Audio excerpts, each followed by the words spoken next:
Listeners, I'm Alex Demas, fact checker here at the Dispatch, and today we have a very special Skiff episode for you guys.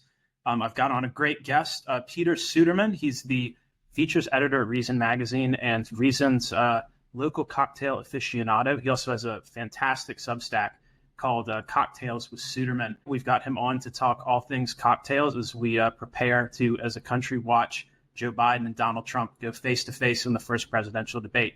Welcome to the podcast, Peter. It's great to have you on. Thank you so much for having me. So I thought to kick things off, Peter, your kind of own personal cocktail story is kind of tied into presidential debates. You want to tell the listeners a bit about how you got to be such a fan of the world of mixology?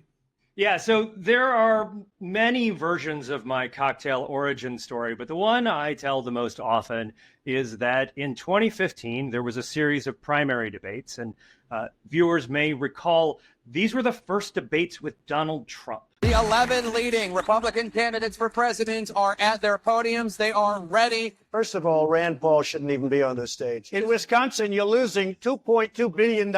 And when the people of Iowa found that out, I went to number one and you went down the tubes. I promise if I wanted it, I would have got it. And I, of course, working at a political magazine, had to cover them. But it wasn't just me. I also had to help arrange and edit coverage for the rest of Reason Magazine. And because we're friends and friendly at Reason Magazine, many of my colleagues in D.C. decided, we're going to gather at Peter's house. And the debates were awful. They were so soul-crushing to get through. It was just sort of night after night. I mean, there were so many of them was one thing, but it was just night after night of watching Donald Trump kind of tear through this race. And it was really... It was a little bit depressing, and I wanted to find some way to make it fun and to make it a little bit more interesting. And so I had been going to some of DC's cocktail bars at the time. DC has a great cocktail scene. One of the best bars in the country at the time was operating in DC. It was the Columbia Room. Sadly, it's now closed, but in 2017, it won the Industry Award for Best Cocktail Bar in the United States. It was a pretty pioneering place, and so I'd been there several times, and it had really sort of shown me what cocktails can be and how wonderful they can be. You know, every drink was just like a magic trick. The first time I saw them, they were kind of mind-blowing. Like, how did this happen? How did somebody get this into a glass? And then I realized that these were magic tricks that I could learn, that this was something that I could figure out how to do on my own, and that I could bring it back to my house and make these drinks for my friends and my colleagues. And so I learned to make cocktails to get through the Donald Trump debates. And here we are with another Donald Trump debate on the way. And I think I'm going to need a cocktail, and your listeners and your viewers might need one as well.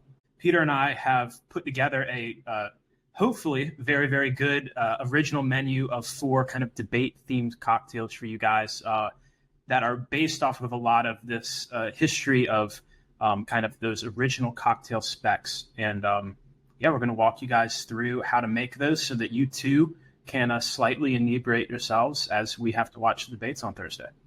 Only slightly, and it's going to taste really good. Exactly. Okay, Peter, for our first drink, we're really going back to the very beginning with a riff on the old fashioned. You want to tell us a little bit about the cheap fake?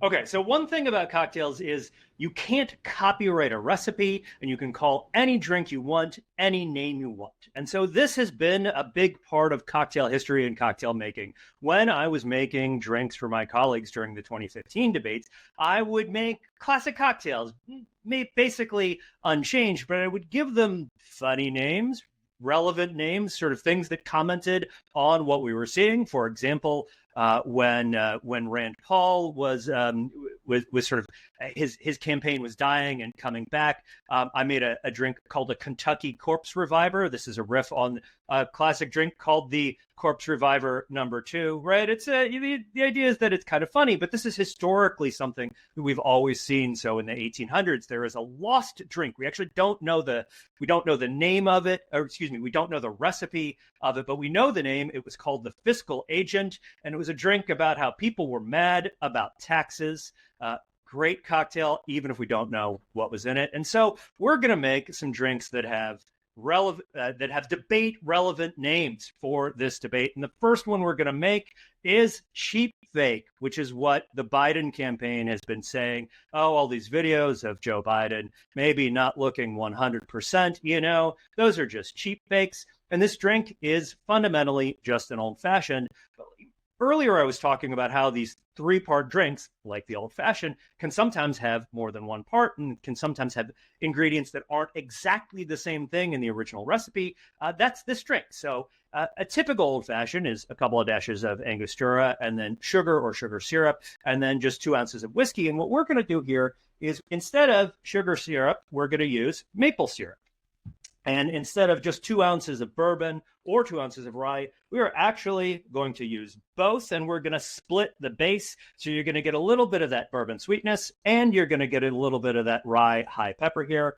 And so this is a very easy drink to make. We just start with 2 dashes of Angostura bitters.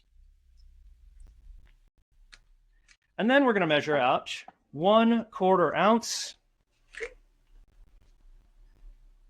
of maple syrup. Now, if you're someone who really doesn't like sweet cocktails at all, you might want to drop this down to a teaspoon of maple syrup. But I like 1/4 ounce for maple syrup. And then we're going to do 1 ounce of Evan Williams. Now, this is cheap bourbon, but it's actually pretty good cheap bourbon. And one of the wonderful things about cocktails is that they can help you. They can take, if you make them right, you can take inexpensive ingredients and make something wonderful. This is also a very inexpensive rye, Old Overholt.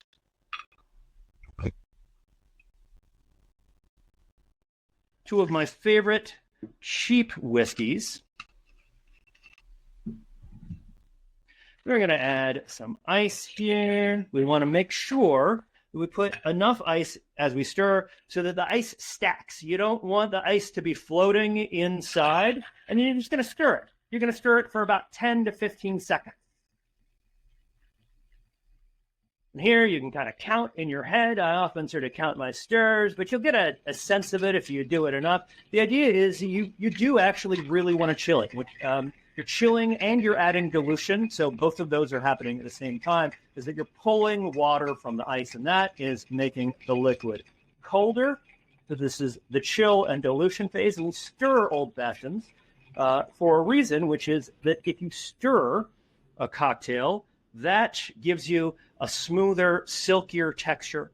And then what we're going to do is we're going to take a nice hunk of big ice like this and put it in our glass. We're going to strain it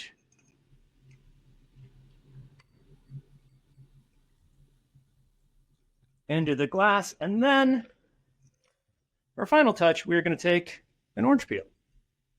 We're just going to cut a nice strip. You want as little pith as possible. You kind of want to cut around the whole orange. That's how you get the really nice big peel. And you're going to twist it like this. That gives you some of the orange peels on top of the, orange oils from the peel on top of the drink. And then you're going to enjoy. This is the cheap fake. It's a maple syrup, rye, bourbon, old fashioned. It's very good. I definitely take some issue with your choice of rye. To me, the best bang for your buck bottle on the market is Rittenhouse rye. And I love Rittenhouse,